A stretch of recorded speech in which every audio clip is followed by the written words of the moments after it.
Hello friends, வணக்கம் and welcome. இன்றைக்கி நாம் ஒரு 3-in-1 குழம்பு தான் பார்க்க போகிறோம். இட்லி, தோசை, சப்பாத்தி, பூரி, வெள்ளை சாதம் எல்லாத்துக்குமே இந்த குழம்பு ரொம்ப சூப்பராக இருக்கும். சென்னைக்கு எப்படி வடகறியோ அது மாதிரி நம்ம ஊருக்கு இந்த 3-in-1 குழம்பு. இது ரொம்ப சிம்பிள். வாங்க இந்த குழம்பு எப்படி செய்யலான்னு பார்த்துடலாம். இந்த குழம்புக்கு நம்ம ஒரு தேங்காய் பேஸ்ட் அரைச்சிக்கலாம். மிக்ஸி ஜாரில் 1/4 மூடி அளவு தேங்காய் சேர்த்துக்கலாம். கொஞ்சமாக கருவேப்பிலை, 4 பல் பூண்டு, 2 துண்டு இஞ்சி, 1 பச்சை மிளகா, 1/4 டீஸ்பூன் அளவு சோம்பு, 1/4 டீஸ்பூன் அளவு கசகசா, 2 டீஸ்பூன் அளவு பொட்டுக்கடலை சேர்த்துட்டு கொஞ்சமாக தண்ணி சேர்த்து நல்லா விழுதாக அரைச்சி எடுத்துக்கலாம். இந்த குழம்பை நம்ம குக்கரில் தான் செய்ய போகிறோம். குக்கரில் ஒரு 2 டேபிள் ஸ்பூன் அளவு எண்ணெய் சேர்த்துட்டு கொஞ்சமாக ஜீரகம், கொஞ்சமாக சோம்பு சேர்த்து நல்லா பொரிய விட்டுடலாம். கொஞ்சமாக கருவேப்பிலை சேர்த்துட்டு 2 மீடியம் சைஸ் பெரிய வெங்காயத்தை பொடியாக கட் பண்ணியிருக்கேன், அதையும் சேர்த்துக்கலாம். இந்த வெங்காயம் நல்லா 5 நிமிஷம் மீடியம் ஃப்ளேமில் நல்லா வதக்கிடலாம். 5 நிமிஷத்துக்கு அப்புறம் வெங்காயம் நல்லா வதங்கியிருக்கு. மீடியம் சைஸ் 2 தக்காளியை பொடியாக கட் பண்ணி வச்சுருக்கேன், அதை சேர்த்துட்டு 1 நிமிஷம் நல்லா வதக்கி விட்டுடலாம். இப்போ குழம்புக்கு தேவையான அளவு 1/2 டேபிள் ஸ்பூன் அளவு உப்பு சேர்த்துக்கலாம்.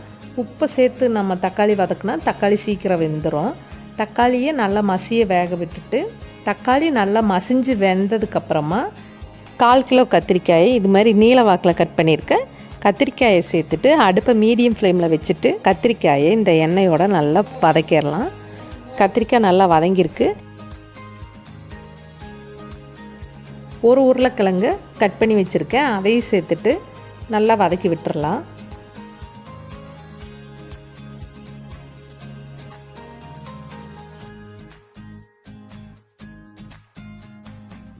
இப்போ இந்த குழம்புக்கு காரத்துக்காக 1/2 டீஸ்பூன் மிளகாத்தூள் சேர்த்துக்கலாம். அதே டீஸ்பூனில் 1/2 டீஸ்பூன் மல்லித்தூள் சேர்த்துக்கலாம். 1/4 டீஸ்பூன் அளவு மஞ்சத்தூளும் 1/4 டீஸ்பூன் அளவு கரம் மசாலா தூள் சேர்த்துட்டு எல்லாத்தையும் சேர்த்துட்டு அடுப்பை சிம்மில் வச்சுட்டு இந்த மசாலாவை நல்லா இந்த வெங்காயம் தக்காளி காயோட நல்லா பெரட்டி விட்டுறலாம். நம்ம அரைச்சி வச்சுருக்க தேங்காய் பேஸ்ட்டை சேர்த்து ஒரு கிளறி விட்டுட்டு இந்த குழம்புக்கு தேவையான அளவு 1 லிட்டர் அளவு தண்ணி ஊற்றிக்கலாம். நான் மிக்ஸி ஜாரை கழுவி அந்த தண்ணியை ஊற்றிக்க போகிறேன். தண்ணி ஊற்றிட்டு நல்லா கலந்து விட்டுட்டு உப்பு காரெல்லாம் கரெக்டாக இருக்கான்னு பார்த்துக்கோங்க.